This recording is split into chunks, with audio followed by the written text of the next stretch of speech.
Dear student of class 11, Hindi medium and English medium. Today we will discuss about physics, physical world. First chapter of physics is physical world. I give you lecture in both medium, Hindi and English. First thing, what is science? Science is a systematized and organized knowledge about the various natural phenomena which is obtained by careful experimentation, keen observation, and accurate reasoning. Knowledge मतलब ज्ञान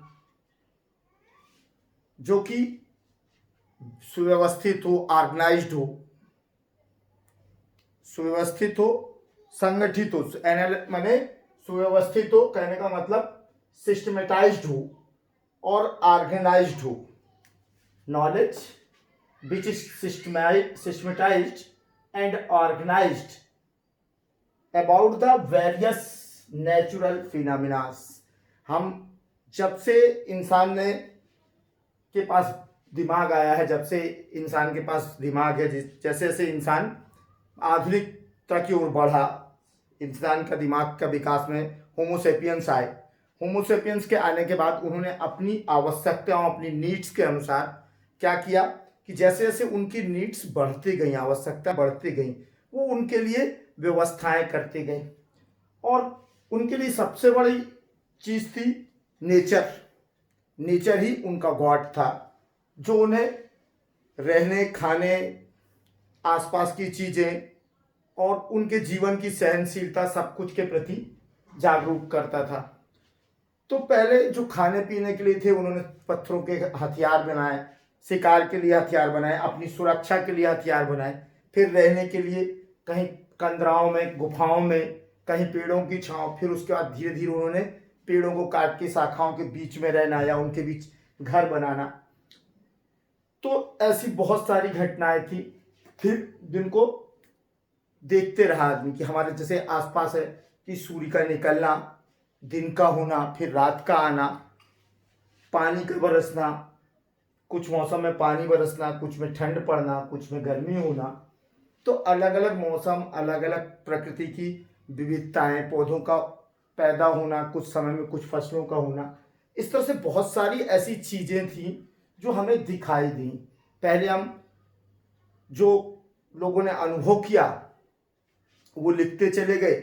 उन अनुभवों को धीरे धीरे क्या किया गया, रीजनिंग, एनालिसिस किया गया. उन अनुभवों को एनालिसिस कर करके हमने क्या किया, विश्लेषण किया, उनको तर्कों की कसौटी पे कसा.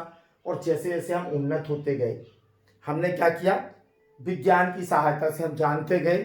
और विज्ञान, हमने ज्ञान की उस भाषा को चुना जिसमें किसी भी बात को कहने के पहले हम उस घटना से संबंधित सारे प्रयोगों को करते हैं, परीक्षण देखते हैं. हम सबसे पहले हमारे पास क्या होता है, ऑब्जर्वेशन, कि हमने ऐसा कुछ देखा.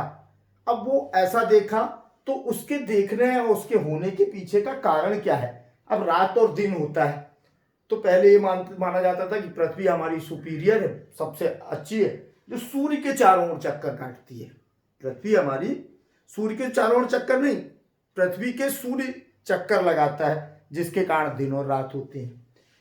तो घटनाएं जो देखी गई उनके बारे में परीक्षण लिए गए, उन पर प्रयोग किए गए. और जब उनको तर्कों की कसौटी पे तौला गया, रीजनिंग लगाई गई, क्वांटिटेटिव और क्वालिटेटिव बोथ, विश्लेषणात्मक और संख्यात्मक दोनों तरह की रीजनिंग पे परखने के बाद जो हमारे पास तथ्य आया, जो फैक्ट्स आया, जो नॉलेज आया, उसको हमने विज्ञान कहा.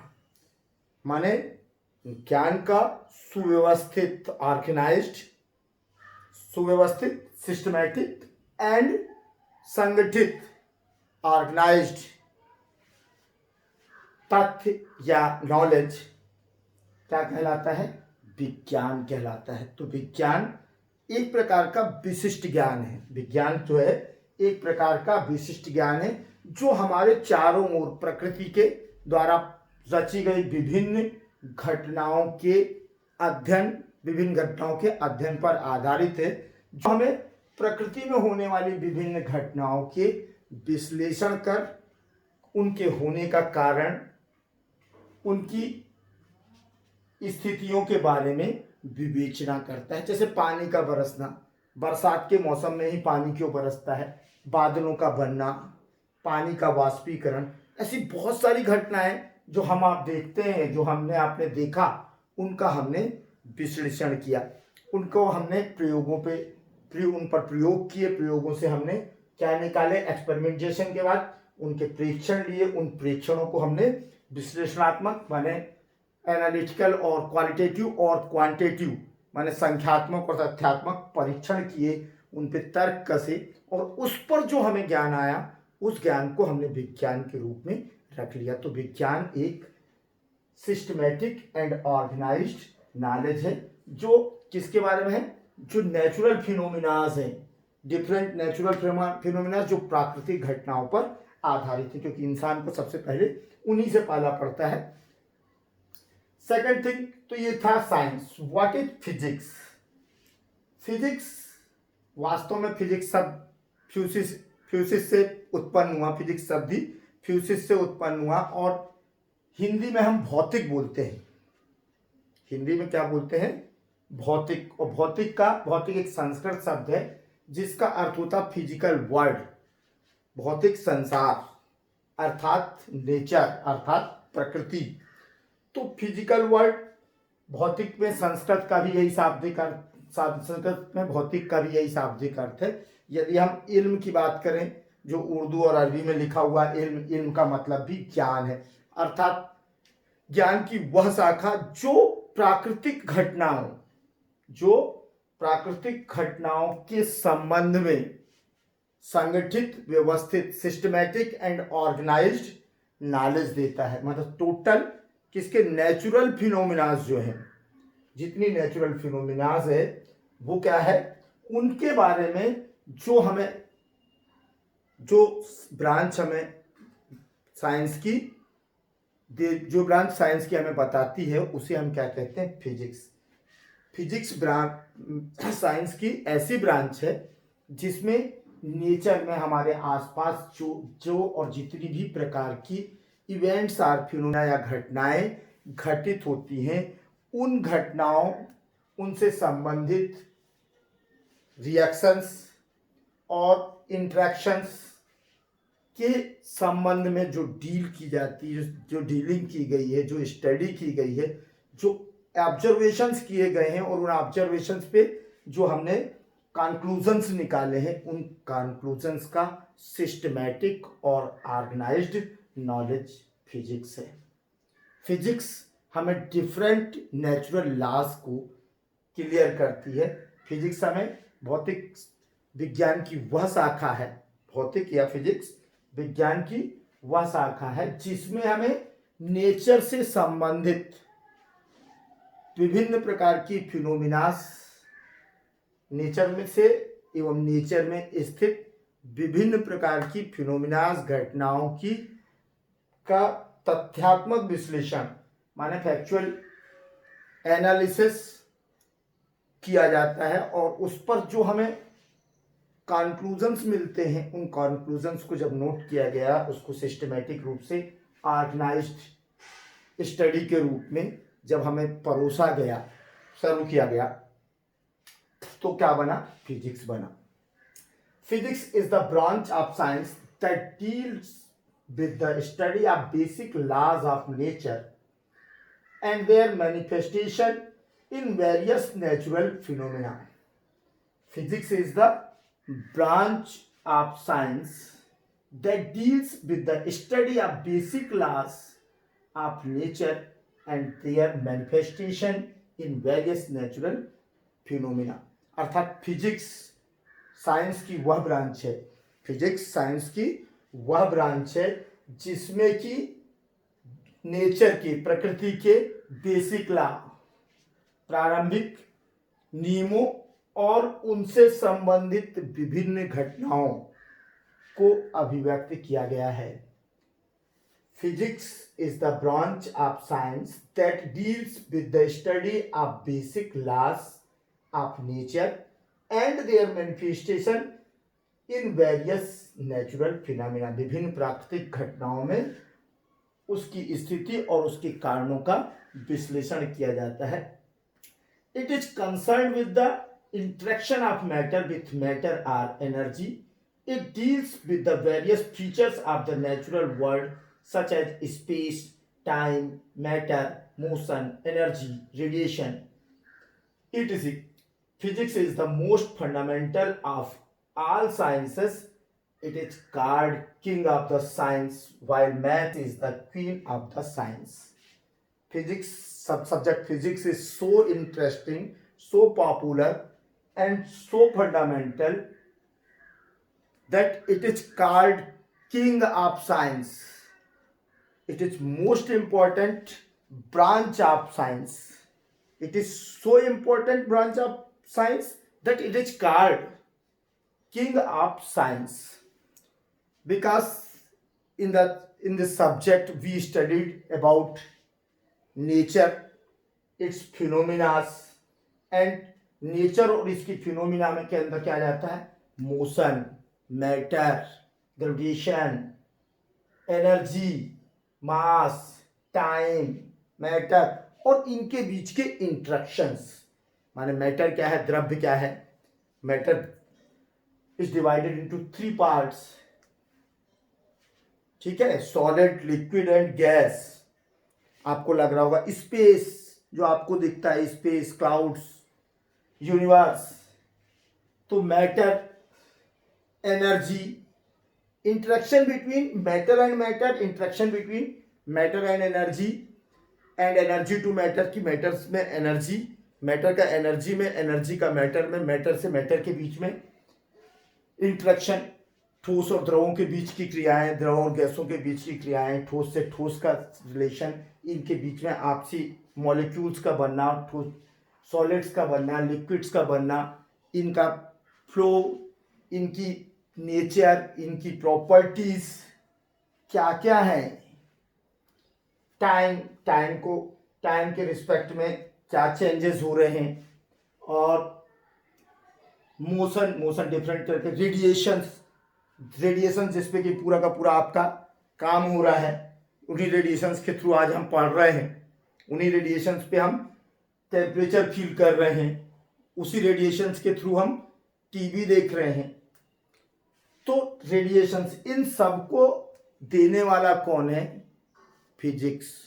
और मैथ्स उसका सपोर्टिंग है, क्योंकि बिना कैलकुलेशन के, बिना फार्मूलाइजेशन के कुछ भी नहीं कह सकता. जब तक हम फिजिक्स पढ़ने के लिए जब तक हम फार्मूले डेवलप नहीं करेंगे और उनके एप्लीकेशंस नहीं बनाएंगे और उनका न्यूमेरिकल वैल्यू फाइंड आउट नहीं करेंगे, तब तक फिजिक्स हमारे किसी काम की नहीं होगी. हमें ग्रेविटेशनल फार्मूला दिया गया, gravitational formula F=G m1 × m2/r². अब मास का जब तक मेजरमेंट नहीं करेंगे, डिस्टेंस जब तक पता नहीं होगी, इनके कैलकुलेशंस नहीं आएंगे, तो हम फोर्स कैसे निकाल सकते हैं कि पृथ्वी किस फोर्स से सन को खींचती है, सन किस फोर्स से पृथ्वी को खींचता है, या चंद्रमा किस फोर्स से पृथ्वी को खींचती है, या पृथ्वी किस फोर्स से चंद्रमा को खींचता है. तो ये सभी कुछ का अध्ययन, सभी कुछ की स्टडी, कि यदि मून सैटेलाइट है किसका, अर्थ का, तो क्यों है और ये किस तरह से मूव कर रहा है. यूनिवर्स यदि एक्सपेंड हो रहा है तो कब तक एक्सपेंड होगा और कितना एक्सपेंड होगा, कितना बड़ा है, कितना लार्ज है. फिर जो सबसे स्मॉलर पार्टिकल है एटम, उसके अंदर क्या है, वो किस तरह, उसकी स्ट्रक्चर किस तरह की है, उसमें इलेक्ट्रॉन्स किस तरह से रिवॉल्व करते हैं, उसके अंदर प्रोटॉन न्यूट्रॉन्स किस तरह से हैं, इनके बीच इंट्रैक्शन किस तरह का है, इनके बीच कौन से फोर्सेस लग रहे हैं. जैसे से हम स्मॉलर करते जा रहे हैं, तो जो फिजिक्स है वो 10⁻³ मीटर से स्टार्ट होकर 10⁻26 मीटर तक की स्टडी करता है. स्कोप बहुत लार्ज है, लेंथ में लो, टाइम में लो, या और भी है. तो स्कोप तो हम डिस्कस करेंगे. तो फिजिक्स क्या है, सिंपल सी भाषा में यदि कहें तो फिजिक्स किंग है अपनी। फिजिक्स क्या है? साइंस की किंग है। साइंस की ही एक ब्रांच, फिजिक्स साइंस की एक ऐसी ब्रांच है जिसमें नेचर, नेचुरल फिनोमिना और नेचर से रिलेटेड डिफरेंट फिनोमिनास का systematic, analytical and organized study की जाती है। फिजिक्स साइंस की एक ऐसी ब्रांच है जिसमें नेचर से रिलेटेड, नेचर से इंटरेक्टेड या नेचुरल फिनोमिनास एवं उनसे रिलेटेड फिनोमिनास की स्टडी, कैसी स्टडी की जाती, कि साइंटिफिक स्टडी की जाती है, कि साइंटिफिक स्टडी की जाती। इसके अंतर्गत हम क्या करते हैं? इसके अंतर्गत हमें energy, matter, interaction between both और बहुत सारी चीजें हैं जिनका हम अध्ययन करते हैं। तो ये आपका फिजिक्स हो गया। सेकंड क्वेश्चन था, briefly explain the main disciplines and sub disciplines in physics. Physics science की एक ब्रांच है और ये अपने आप में बहुत ब्रॉड ब्रांच है और ये एक बहुत इंटरेस्टिंग ब्रांच भी है। क्योंकि इंटरेस्टिंग इसलिए कि हम नेचर के साथ रहते हैं, नेचर में रहते हैं और उसकी ही फिनोमिना से हम अफेक्टेड होते हैं और सारी चीज़ें ऑटोमेटिकली होती हैं, उसको कोई बना नहीं रहा, उसको कोई कर नहीं रहा। उन नेचुरल फिनोमिनास के बीच में हमारी स्थिति क्या है, तो हमें एक क्या होता है कि लगाव होता है कि हम जाने कि इवेंट्स या फिनोमिनास किस तरह से हो रही, क्यों हो रही हैं। यदि हम एक पत्थर को ऊपर की तरह उछाल रहे हैं तो वापस नीचे क्यों आ जा रहा है, या हम पत्थर को नीचे से ऊपर से छोड़ते हैं तो वो नीचे ही क्यों जाता है। जैसे मैंने न्यूटन ने देखा कि सेब पेड़ से ऊपर से नीचे की ओर गिरा। ग्रेविटेशन, पहले हमने भी ग्रेविटेशन को जानते थे कि अर्थ हर ऑब्जेक्ट को अपनी तरफ अट्रैक्ट करती है, लेकिन इस तरह मैंने बहुत सारी चीजें जो थी हम देखते तो हैं, हमें दिखाई देता, हमें अनुभव तो होता है। अब हम धूप में खड़े हो जाते हैं, हमें गर्मी महसूस होती है, क्यों महसूस होती है हमें नहीं मालूम, क्योंकि सूर्य से प्रकाश आता है और सूर्य जब का प्रकाश आता है तो उसमें गर्मी होती है, इसलिए हमें गर्मी महसूस होती है। हम इससे ज़्यादा नहीं जानते, सामान्य आदमी इससे ज़्यादा नहीं बोलेगा। अब सूर्य के प्रकाश की उपस्थिति में हमें दिखाई देता, सूर्य नहीं होता तो हमें दिखाई नहीं देता। तो बहुत सारी चीज़ें ऐसी हैं नेचर में जो हम देखते, सुनते, महसूस तो करते हैं, लेकिन उनके कारण और उनके बारे में नॉलेज हमें नहीं है। भौतिक वो विज्ञान है जो इन्हीं विषयों पर जिनके हमें नॉलेज, जिनके बारे में हमें साइंटिफिक नॉलेज नहीं है, उनके बारे में साइंटिफिक स्टडी करके उसके ऑब्जर्वेशन, उसके कंक्लूजन और उसके रिजल्ट और उसको एनालिटिकल स्टडी करके उसका ऑर्गेनाइज्ड एंड सिस्टमेटिक स्टडी है। कौन? फिजिक्स। तो फिजिक्स सुव्यवस्थित, क्रमबद्ध, संगठित एक विज्ञान की शाखा है जिसमें कि प्रकृति और प्रकृति से संबंधित होने वाली प्राकृतिक घटनाएं, जिसमें प्रकृति पर उपस्थित द्रव्य, ऊर्जा, ठोस, द्रव, गैस और इनके बीच में इंटरेक्शन, इनके बीच में होने वाली क्रियाओं के बारे में अध्ययन किया जाता है। तो ये भौतिक शास्त्र, और ये भौतिक शास्त्र बहुत ब्रॉड सब्जेक्ट है, इसे कई ब्रांचेज में डिवाइड किया गया है। पहले हम 1900 के पहले, 1900 से पहले हम जो स्टडी करते थे वो हमारी अध्ययन क्या था, मोटे तौर पे होता था सूक्ष्म स्तरीय अध्ययन के लिए हमारे पास इंस्ट्रूमेंट भी नहीं थे और विश्लेषण भी नहीं था, माने उनके बारे में हम एक्सपेरिमेंट करने की स्थिति में नहीं थे। माने तो जो 1900 से पहले अध्ययन किए गए वो मोटे तौर पे थे, उनमें जो अध्ययन हुआ वो मूलतः किस पर विषित थे कि अणुओं, परमाणु, मतलब यहाँ पर जो था it deals with macroscopic phenomena की पृथ्वी सूर्य के चारों ओर चक्कर काट रही है जिसके कारण दिन रात हो रहे हैं, सूर्य ग्रहण क्यों होते हैं, चंद्र ग्रहण क्यों होते हैं, पानी ऊपर से नीचे की ओर ही क्यों बहता है, पानी ऊपर से नीचे की ओर ही क्यों बहता है, पानी के अंदर कोई चीज़ डालने पर कुछ चीज़ें डूब जाती हैं, कुछ तैरते रहती हैं, कुछ समुद्र के पानी में वही चीज़ें तैर जाती जो नदी के पानी में डूब जाती। तो ऐसी मोटी मोटी चीज़ों का विश्लेषण, मैक्रो, इस मैक्रो का मतलब होता है स्थूल, हिंदी में बोलते हैं स्थूल, माने मोटे मोटे तौर पे। हम बहुत बारीकी से विश्लेषण नहीं करेंगे, मोटे मोटे तौर पे जो विश्लेषण हुआ वो कहलाया मैक्रोस्कोपिक। तो 1900 के पहले हिंदी में उसे कहते हैं चिरसम्मत भौतिकी, तो ये क्लासिकल फिजिक्स कहलाई। तो दो पार्ट में फिजिक्स को मूल रूप से बांटा गया, एक मैक्रोस्कोपिक, एक माइक्रोस्कोपिक। जब अपने पास माइक्रोस्कोप हो गया, जब हमारे पास माइक्रोस्कोप हो गया माने सूक्ष्मदर्शी हो गया, तो हम सूक्ष्म वस्तुओं का भी अध्ययन करने लगे, और हमने उन्हीं अध्ययन को जो हम पहले कर चुके थे फिर से डिटेल में किया, तो हमें और नई थ्योरीज मिली। तो किसी भी चीज के दो तरह के अध्ययन हुए।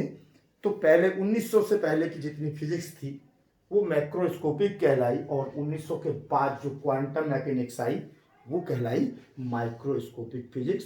तो इसको डिवीजन किया गया कि before 1900 and after 1900 macroscopic classical physics and second microscopic quantum mechanics. It deals with macroscopic phenomena which may be at laboratory, terrestrial and astronomical scales. माने जो इनका स्कोप था, जो इन्हें आराम से हम लेबोरेटरी में कर सकते थे, जो अंतरिक्षी घटनाएं थी, जो एस्ट्रोनॉमिकल थी, या पृथ्वी पर ऐसी घटनाएं से रिलेटेड जिन्हें हम लेबोरेटरी में कर सकते थे, जिन्हें हम देख सकते थे, और उन पर आधारित जो बेस्ड एक्सपेरिमेंट थे उन्हें एग्जीक्यूट कर सकते थे। तो इनको डील करती है कौन? Classical physics. जबकि quantum mechanics it deals with microscopic phenomena at the minute scale of atoms, molecules and nuclei. तो एटम्स के अंदर क्या हो रहा है, अब एटम्स पे आ गए हम, एटम्स के अंदर मॉलिक्यूल्स क्या है और न्यूक्ली में कौन कौन है, न्यूक्ली का स्ट्रक्चर क्या है, इस स्ट्रक्चर्स में कौन सा फोर्स अप्लाई हो रहा है और किस तरह से इसे ब्रेक किया जा सकता है, न्यूक्लियर फ्यूजन, ये सारी चीजें आ गई किसमें? माइक्रोस्कोपिक क्वांटम मैकेनिक्स में। फिजिक्स की जो सब डिसिप्लिन है वो मुख्य जो सब डिसिप्लिन है, मैकेनिक्स एक ब्रांच है mechanics it deals with the motion of material bodies at low speed. It is based on laws of gravitation. Mechanics एक मेन ब्रांच है किसकी? फिजिक्स की।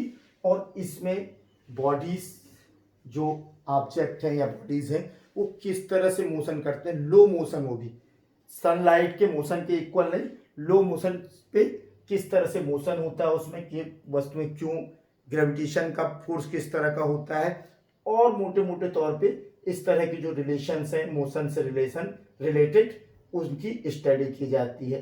ठीक। ऑप्टिक्स आप अच्छे तरह जानते हो कि it deals with the nature and propagation of light एक बहुत बड़ा टॉपिक है जिसपे कई सारी बुक्स लिखी गई हैं। यदि अपन लाइट पढ़ते रहे तो कम पड़ेगा कि लाइट क्या है, रेडिएशन क्या है, ये किस तरह से वर्क करते हैं, ये किस तरह से चलते हैं, इनकी इस ये पार्टिकल फॉर्म में है या वेव फॉर्म में है, ये एक स्थान से दूसरे स्थान किस तरह चलती है, सीधी रेखा में चलती है कि आड़ी तिरछी चलती है कि मूव होती है, इनके पास एनर्जी होती है या नहीं, इन्हें एनर्जी में कन्वर्ट किया जा सकता है कि नहीं, इनमें मास होता है कि नहीं, रिफ्लेक्शन, लाइट से रिलेटेड इवेंट्स, फिनोमिनास, इंटरफेरेंस, तो अपवर्तन, परावर्तन और प्रकाश का सरल रेखी गमन, जो आप लोगों ने सब कुछ पढ़ा है, ये किसका टॉपिक्स हैं? ऑप्टिक्स के टॉपिक्स हैं। तो ये ऑप्टिक्स हम 12th में पढ़ेंगे। मैकेनिक्स जिसमें सरफेस टेंशन, पृष्ठ तनाव, विस्कोसिटी, जलों का ऊपर चढ़ना नीचे आना, और फ्रिक्शन हो गया आपका घर्षण बल, और इसी तरह एक 1 डायमेंशनल मोशन, एक विमीय गति, 2 डायमेंशनल मोशन, द्विविमीय गति, ये सभी कुछ हम किसके अंदर? मैकेनिक्स के अंदर पढ़ेंगे। और ऑप्टिक्स के अंदर जो आपने लाइट से संबंधित पढ़ा घटनाएं, lens, mirror, plane mirror, convex mirror, और इनसे होने वाली फिनोमिना जो लाइट की हैं, रेडिएशन किस तरह से होता, प्रोपिगेशन इनका किस तरह से होता, कहाँ से कौन रिफ्लेक्ट होती, इन सारी चीज़ों की स्टडी ऑप्टिक्स, प्रकाश की हिंदी में बोलते हैं, और मैकेनिक्स को बोलते हैं हिंदी में यांत्रिकी विज्ञान, यांत्रिकी भौतिकी। तो यांत्रिकी भौतिकी, और ये कौन सी है? ऑप्टिक्स, प्रकाश की भौतिकी। तो प्रकाश की भौतिकी में प्रकाश अर्थात विकिरण के संचरण, विकिरण की से संबंधित घटनाओं का अध्ययन किया जाता है। तीसरा है थर्मोडायनेमिक्स।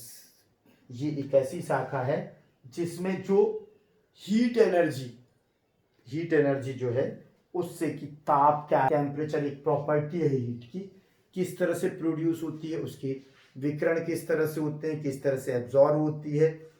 तो हीट एनर्जी से संबंधित डील किया गया है किसमें? थर्मोडायनेमिक्स में। ऊष्मा विज्ञान कहते हैं, ऊष्मा गतिकी बोलते हैं, ऊष्मा गतिकी भौतिकी, ये हिंदी में ऊष्मा गतिकी भौतिकी कहते हैं। तो ये मूलतः किस पे है कि इंटरनल, किसी की इंटरनल आंतरिक ऊर्जा क्या है, ताप क्या है, उसमें एंट्रोपी क्या है। तो ये थर्मोडायनेमिक्स उससे रिलेटेड हो जाएगी, और ये भी हम पढ़ेंगे 11th में। मैकेनिक्स और थर्मोडायनेमिक्स 11th का पार्ट है, और ये क्लासिकल फिजिक्स का पार्ट है। थर्मोडायनेमिक्स भी और मैकेनिक्स दोनों ही किसका पार्ट है? क्लासिकल फिजिक्स का। Third, electrodynamics. तो इलेक्ट्रिसिटी, मैग्नेटिज्म, माने इलेक्ट्रोडायनेमिक्स, तो इलेक्ट्रिक चार्ज जो हम करंट देख रहे हैं, इलेक्ट्रिक चार्ज, करंट और मैग्नेटिक फील्ड, माने इलेक्ट्रिक पोटेंशियल, फ्लोइंग करंट, और करंट से जितनी डिवाइसेस चलती हैं जो हम घर में देख रहे हैं, पंखे, कूलर, टीवी, बिजली से चलने वाले सब सामान जितने हैं, ये हम यूज तो कर रहे हैं, लेकिन इसके लिए एनर्जी कहाँ से आ रही है, और वो एनर्जी किस तरह से प्रोड्यूस होती है, उसे किस तरह से भेजा जाता है, वो किस तरह से हमारे यहाँ आके काम करती है, और इसके और प्रॉपर्टीज़ क्या हैं, और इनका आपस में किस तरह से यूज हो सकता है, एप्लीकेशंस इनके और क्या हैं, उसके बारे में हम पढ़ेंगे। इलेक्ट्रोडायनेमिक्स ये 12th का हिस्सा है। अब आते हैं quantum mechanics. It deals with the mechanical behaviour of sub microscopic particles like atoms and nuclei. तो क्वांटम मैकेनिक्स किससे रिलेटेड है? एटम जहां से शुरू होता है, तो एटम, मॉलिक्यूल्स, और मॉलिक्यूल्स के अंदर एटम की अंदर रिवॉल्विंग जो एटम का स्ट्रक्चर, उसके अंदर इलेक्ट्रॉन किस तरह से रिवॉल्व करते हैं, उनके अंदर न्यूक्ली के अंदर प्रोटॉन कैसे है, और इन सब का स्ट्रक्चर क्या है, इनके मास क्या है, इन पे चार्ज क्या है, इनकी प्रॉपर्टीज क्या है, ये हम कहाँ स्टडी करते हैं? क्वांटम मैकेनिक्स में। रिलेटिविटी, तो रिलेटिविटी एक नया टॉपिक ये भी जुड़ा है। इट इज थ्योरी, ये हम पढ़ेंगे, इसका केवल एक टॉपिक हम पढ़ेंगे 12th में, और रिलेटिविटी तो हम अभी पढ़ेंगे ही नहीं। It is theory of invariance in nature. It deals with the motion of the particles having speed, जो माने जिनकी स्पीड लाइट से ज़्यादा हो। जो रिलेटिविटी है, आइंस्टीन की रिलेटिविटी थ्योरी सुनी होगी कि एनर्जी को मास में, और मास को एनर्जी में कन्वर्ट किया जा सकता है, यहाँ तक कि टाइम को भी रिलेटिविटी थ्योरी के अकॉर्डिंग रोका जा सकता है, टाइम पे भी कंट्रोल किया जा सकता है रिलेटिविटी थ्योरी के हिसाब से। तो ये मोटे मोटे क्वेश्चंस थे जो हम फिजिकल वर्ल्ड में पढ़ रहे थे। ये पहला लेक्चर है, और हिंदी इंग्लिश इसलिए ज़्यादा साथ में दे रहा हूँ कि नोट्स तो मैं हिंदी में दूंगा ही, और इंग्लिश वालों को भी समझाने के लिए हिंदी का यूज करूंगा, क्योंकि अभी सब 10th से आए हैं, तो थ्रू आउट इंग्लिश नहीं बोलूंगा, इसलिए बीच बीच में लटकता हूँ। वो हिंदी बोलना चाहता हूँ, कभी इंग्लिश बोल देता हूँ, कभी इंग्लिश बोलना चाहता हूँ हिंदी, कि किसी को भी आड़ ना लगे। अभी मैं सपोर्ट चाहूँगा आप लोगों का कि आप हिंदी इंग्लिश से प्योर हिंदी भी बोल रहा हूँ, तो वर्ड्स आपके टर्म्स जो रहेंगे वो इंग्लिश के ही रहेंगे। तो हिंदी वाले इंग्लिश टर्म को सीखें, और इंग्लिश वाले तो समझते ही हैं दोनों चीज़ें। तो दोनों ही मीडियम्स को अभी फिजिक्स के नोट्स अलग अलग रहेंगे, हिंदी इंग्लिश। तो ये तो इंग्लिश वालों का बन गया, हिंदी वालों का मैं नोट करके भेज दूंगा। तो ये फर्स्ट लेक्चर है, धीरे धीरे अपन स्टार्ट कर देंगे। Okay, thanks for watching.